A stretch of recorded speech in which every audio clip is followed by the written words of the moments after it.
I was just actually just sitting here, just enjoying the fresh air and the view here at our homestead.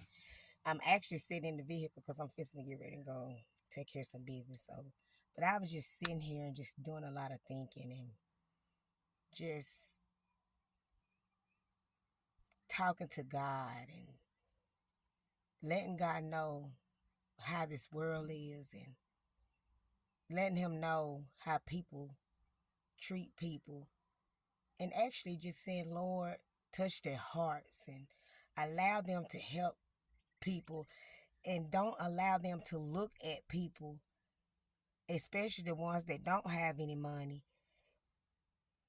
It's like if you don't have any money to pay people to do things or do some type of work because they charging 3,000 here, 4,000 here, and if you don't have that money, like they won't have nothing to do with you. It's like they want you to, it's like they trying to make you have what they want to put in their account. And it's just a sad situation because this world and this day and time now, we don't want to help one another. We don't want to help one another when it come around to a job. We'll sit here and knowing all this stuff that's going on in the world, we ought to be sitting here sticking together and helping one another for what's going on in this world. But then you want to go out there, stand at Walmart and protest. What is that going to solve when you still ain't helping your own color? Like, it's not making sense to me. You want to make it like you really care. You want to make like you really, hold on, y'all. You want to make like it, y'all. Hold on, let me let my window up. It's so much doggone mosquitoes out here. But you want to sit here and make like you really doing a deed by helping or by protesting. You think that's helping somebody because you out here protesting. That is not helping nothing.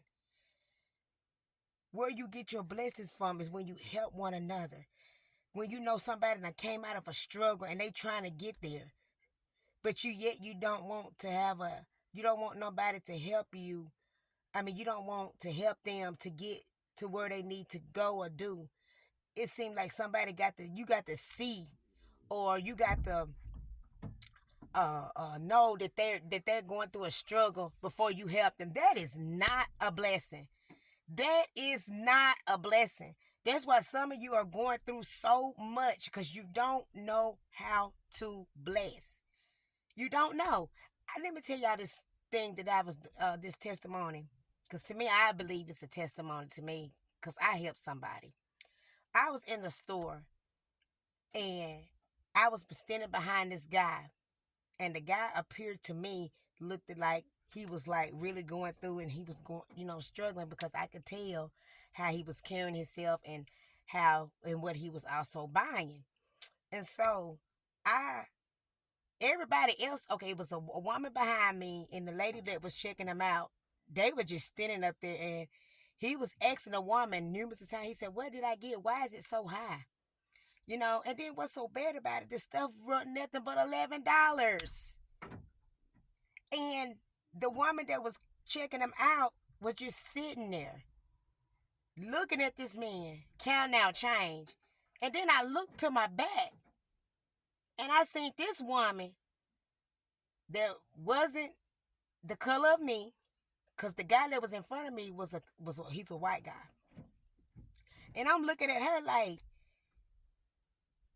to really tell you the truth, she turned her head. And I said, dang, these folks is not going to help this man. So I tapped him on the shoulder like this. I didn't say not one mumbling word. I tapped him on the shoulder. He turned around and looked at me. I said, excuse me. Don't worry about it. Put your money back in your pocket. I paid for it. He said, here, would you take this $10 that I got? Yo, only thing he needed was $1. $1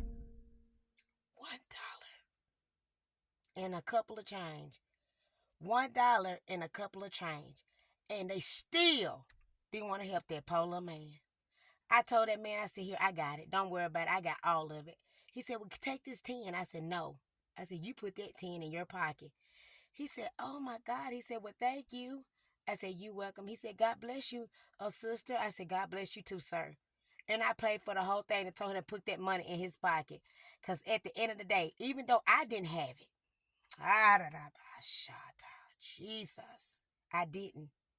But I still did it for him because I don't look at what I don't have.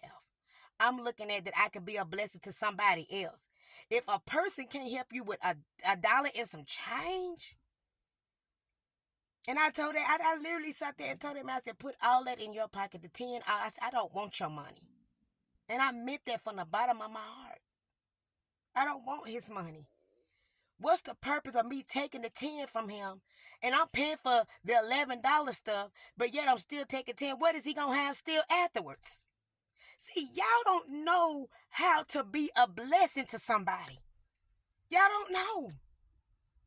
Y'all gonna have to come out yourself, quit being stubborn, and stop acting like you ain't never been through a struggle. Don't allow a struggle to make you not give no more.